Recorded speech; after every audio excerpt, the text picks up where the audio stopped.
Masuk ke dalam sejarah Undang-Undang Nomor 8 Tahun 1999 tentang Perlindungan Konsumen. Undang-Undang Nomor 8 Tahun 1999 tentang Perlindungan Konsumen ini terbit pada tanggal 20 April tahun 1999. Salah satu lembaga yang memiliki peran penting dalam terbitnya undang-undang ini adalah Yayasan Lembaga Konsumen Indonesia.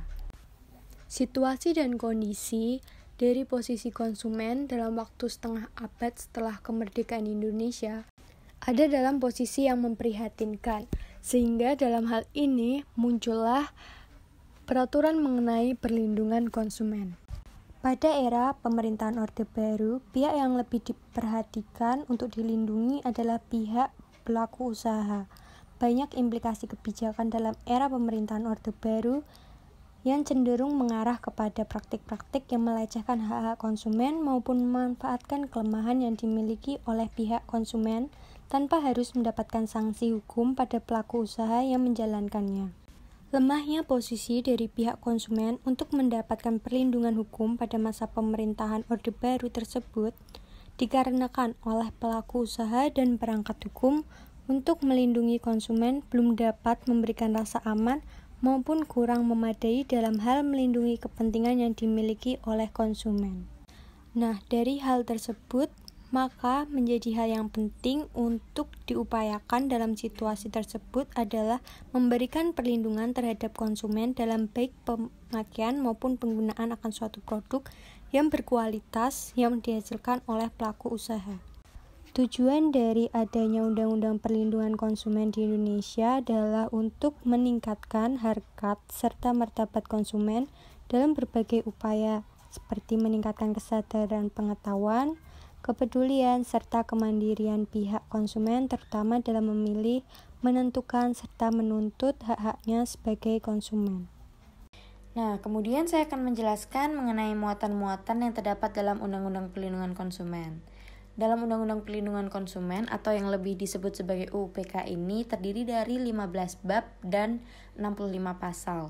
Untuk bab pertama berisi tentang ketentuan umum yang membahas mengenai pengertian-pengertian yang terjadi antara pelaku usaha dengan konsumen, lalu tokoh-tokoh yang berperan dalam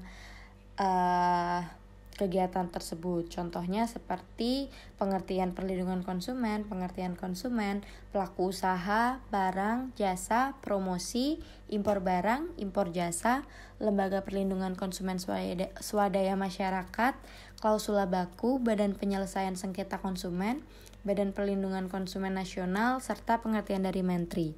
Lalu untuk bab 2 membahas mengenai asas dan tujuan yang terdiri dari pasal 2 dan pasal 3. Untuk pasal 2 sendiri membahas mengenai asas perlindungan konsumen yang berisi mengenai asas manfaat, keadilan, keseimbangan, keamanan, dan keselamatan konsumen, serta asas kepastian hukum. Untuk pasal 3 memaparkan 6 tujuan dari perlindungan konsumen itu sendiri. Nah, untuk bab 3 berisi tentang hak dan kewajiban konsumen dan pelaku usaha agar kegiatan di dalamnya dapat terlaksana dengan baik. Selain itu, berfungsi agar kedua belah pihak mendapatkan perlindungan hukum agar sewaktu-waktu ketika menyelesaikan sengketa, keduanya tidak ada yang dirugikan, seperti itu. Lalu untuk bab 4 mengatur hak dan kewajiban yang kemudian dibagi menjadi 2 bagian. Untuk bagian pertama membahas mengenai hak dan kewajiban konsumen yang mencangkup 2 pasal di dalamnya. Kemudian pada bagian kedua membahas mengenai hak dan kewajiban pelaku usaha. Lalu untuk bab 5 mengatur mengenai perbuatan yang dilarang bagi pelaku usaha yang nantinya berpotensi untuk merugikan konsumen. Yang dimaksud di sini adalah produk dan jasa yang ditawarkan oleh pelaku usaha tersebut harus sesuai dengan ketentuan dan syarat yang menjadi semestinya. Contohnya, hal-hal yang dilarang pelaku usaha ini seperti pemaksaan pembelian kepada konsumen, melakukan obral atau lelang yang menyesatkan konsumen, dan kegiatan promosi yang melanggar ketentuan yang sudah dituliskan.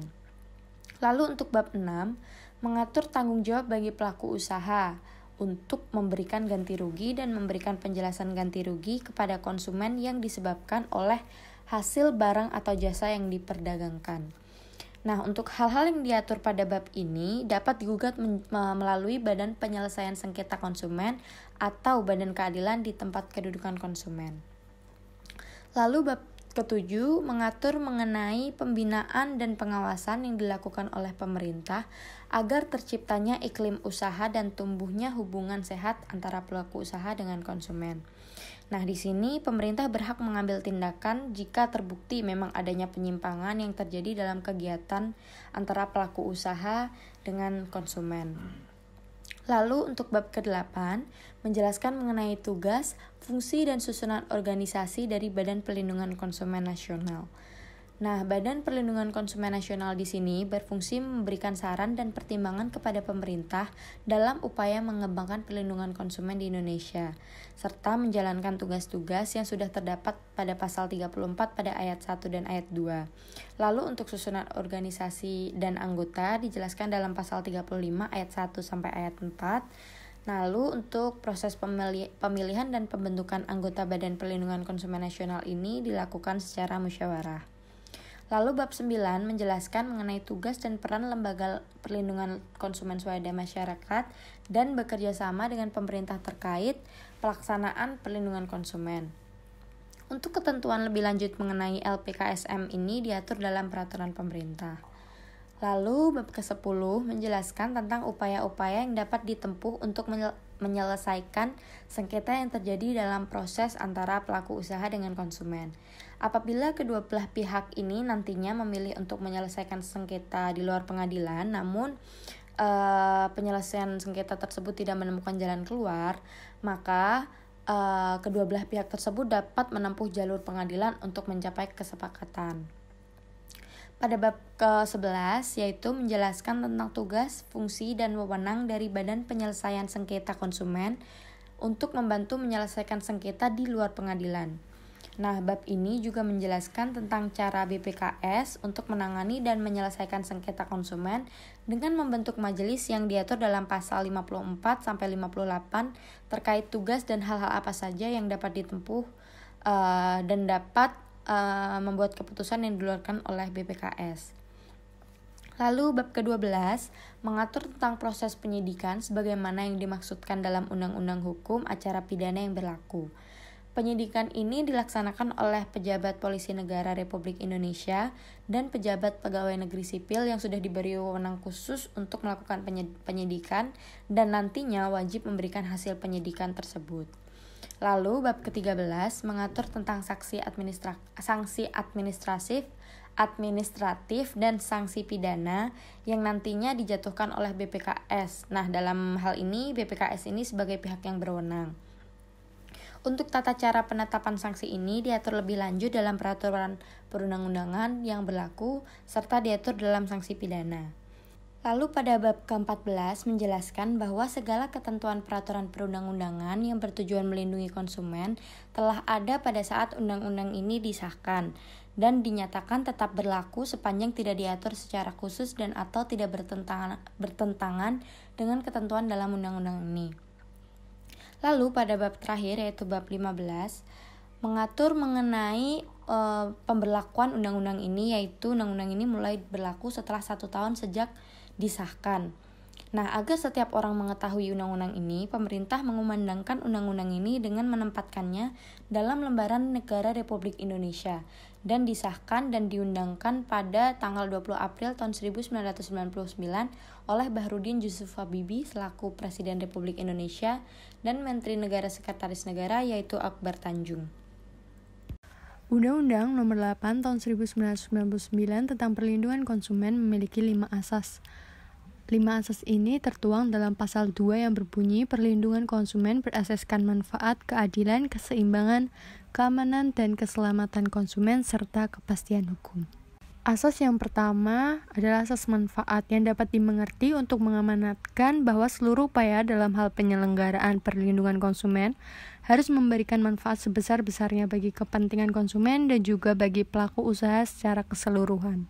Selanjutnya, asas yang kedua adalah asas keadilan yang dimaksudkan agar partisipasi oleh seluruh rakyat bisa diwujudkan secara maksimal serta memberikan kesempatan pada konsumen dan juga pelaku usaha untuk dapat memperoleh haknya dan melakukan kewajibannya secara adil. Ketiga adalah asas keseimbangan yang dimaksudkan untuk memberikan kesempatan antara kepentingan pihak konsumen, pelaku usaha, serta pemerintah dalam arti material maupun spiritual.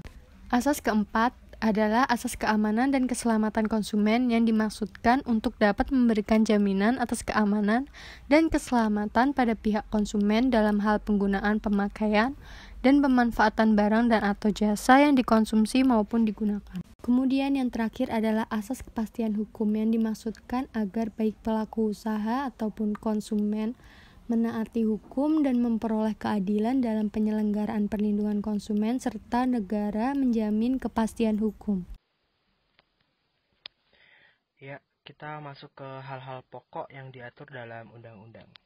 Jadi ada 6 hal pokok yang sudah kami temui dalam undang-undang tersebut, yaitu yang pertama adalah hak untuk mendapatkan kompensasi, ganti rugi, dan penggantian apabila barang jasa yang diterima tidak sesuai dengan perjanjian atau tidak sebagaimana mestinya.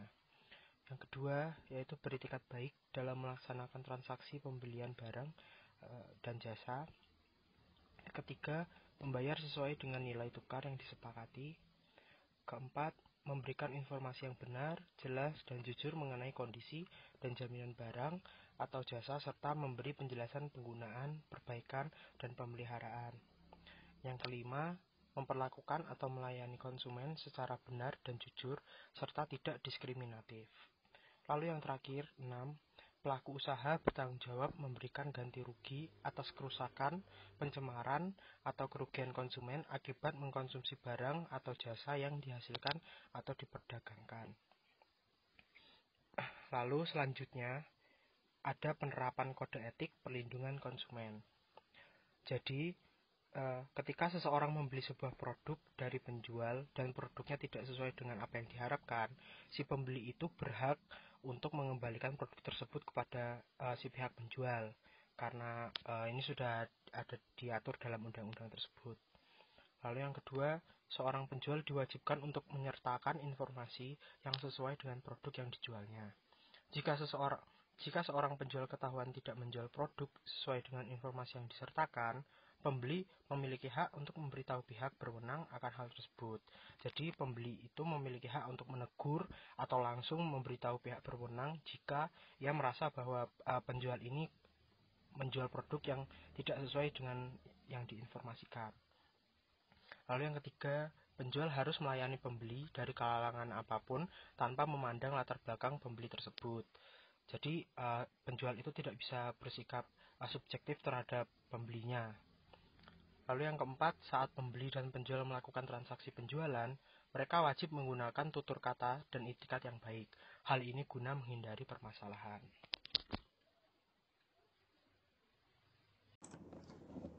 Selanjutnya ada kritik dan saran. Untuk kritik, isu utama yang ada di dalam UU adalah banyaknya masyarakat Indonesia yang masih tidak mengetahui mengenai hak mereka sebagai seorang konsumen. Melalui Undang-Undang Nomor 8 Tahun 1999 Bab 3 Pasal 4F tentang perlindungan konsumen, seorang konsumen memiliki hak untuk mendapatkan pembinaan dan pendidikan konsumen serta hak diperlakukan secara benar dan jujur tanpa diskriminasi. Namun, kelemahan dari hal ini adalah minimnya pengetahuan masyarakat Indonesia sebagai konsumen tentang hal ini. Seorang konsumen yang mengalami sebuah permasalahan melalui Undang-Undang Nomor 8 Tahun 1999, mereka memiliki hak untuk mendapatkan advokasi, perlindungan, dan upaya penyelesaian sengketa konsumen secara patut. Selanjutnya ada saran. Alangkah baiknya jika pengetahuan tentang adanya undang-undang ini menjadi lebih umum serta disebarluaskan. Peningkatan pengetahuan tentang Undang-Undang Nomor 8 Tahun 1999 tentang perlindungan konsumen dapat meminimalisir kerugian yang dapat dialami oleh konsumen maupun perusahaan. Selain hal itu, bagi mereka yang mengalami kerugian dalam berbagai bentuk atas dasar kesengajaan maupun tidak kesengajaan sebuah perusahaan, nantinya dapat langsung melaporkan kejadian yang mereka alami tanpa perlu kebingungan. Undang-Undang Nomor 8 Tahun 1999 tentang perlindungan konsumen ini dinilai kelompok sudah cukup baik secara konseptual. namun prakteknya belum diketahui oleh masyarakat umum secara lebih luas. Oleh karena itu, kelompok memberikan saran agar pengetahuan tentang Undang-Undang Nomor 8 Tahun 1999 ini dapat lebih disebarluaskan terhadap kalangan masyarakat umum, sehingga tidak hanya baik secara konseptual, namun Undang-Undang Nomor 8 Tahun 1999 tentang perlindungan konsumen ini dapat diaplikasikan secara lebih luas. Yang terakhir adalah bagian kesimpulan. Pertama, Undang-Undang Nomor 8 Tahun 1999 tentang perlindungan konsumen memiliki substansi yang cukup lengkap perihal perlindungan, aturan, ataupun peraturan yang mengatur mengenai hubungan timbal baik yang dimiliki oleh penjual dan konsumen. Undang-undang ini tidak hanya menjelaskan aturan tersebut, namun juga memberikan kesempatan bagi konsumen untuk mengakses pengetahuan tentang adanya perlindungan konsumen dengan memberikan kesempatan bagi konsumen untuk mendapatkan pembinaan dan pendidikan mengenai perlindungan konsumen secara jujur, benar, dan tanpa diskriminasi. Yang kedua, melalui Undang-Undang Nomor 8 Tahun 1999 tentang perlindungan konsumen mendapatkan payung hukum yang jelas, perihal item return policy, kejelasan isi konten produk, serta keadilan bagi siapapun untuk berperan sebagai seorang konsumen. Ketiga hal tersebut dapat membantu konsumen untuk menghindari berbagai macam upaya penipuan yang dilakukan sengaja ataupun tidak sengaja oleh perusahaan penjual. Yang ketiga dan terakhir, melalui Undang-Undang Nomor 8 Tahun 1999 tentang perlindungan konsumen, kelemahan seseorang yang berperan sebagai konsumen dapat diatasi melalui pasal-pasal yang berperan sebagai payung hukum bagi mereka. Sekian presentasi dari kelompok kami. Saya ucapkan terima kasih telah mendengar presentasi yang kami lakukan. Sekian, terima kasih.